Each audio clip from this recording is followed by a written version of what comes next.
have a new package. This is our new package. We have here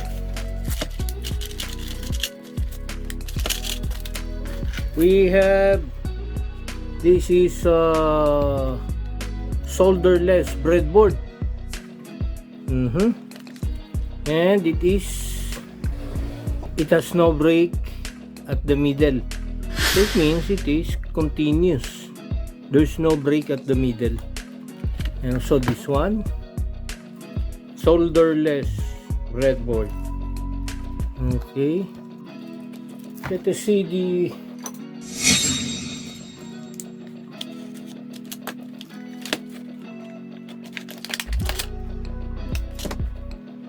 solderless breadboard.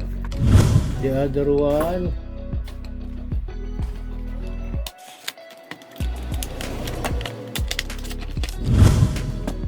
solderless breadboard. It has a double tape at the back. We can join them together, the two. So we have now a good large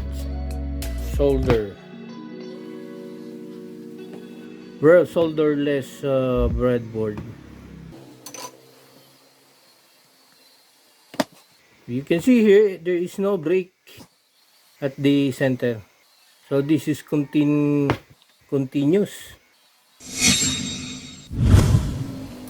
Okay, let us check the continuity. Set to continuity. Then from here to there, from end to end.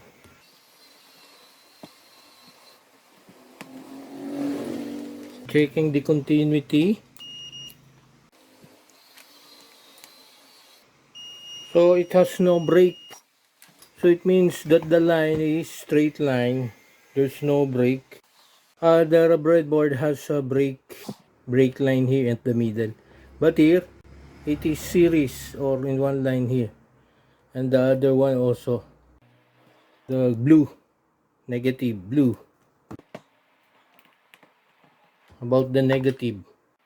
The blue line. So again, continuous. There's no break at the center for this breadboard. So we have now two breadboard. Okay. And then we have here, what's this? I see.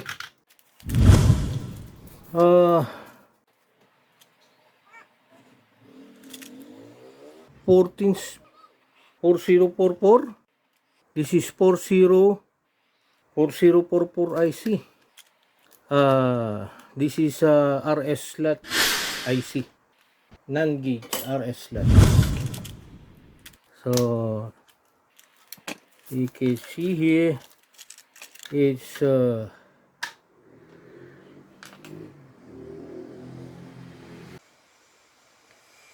so this is SR latch, quad SR latch or RS latch non-gauge. So we have 3 4044 IC. So the from Motorola MC1 4044 BCP SR or RS latch non-gauge. We have 3 pieces used for switching. Then we have this IC socket 1 2 3 4 5 13 14 15 16 17 20 pieces. So that's lock here. We have here IC socket for 8 pins. 8 pins IC socket. We now have 2 breadboard, 3 4044 IC RS reds, and then the 20 pieces for 8 pins IC. This is our new package from online store. We're going to use this in our upcoming projects.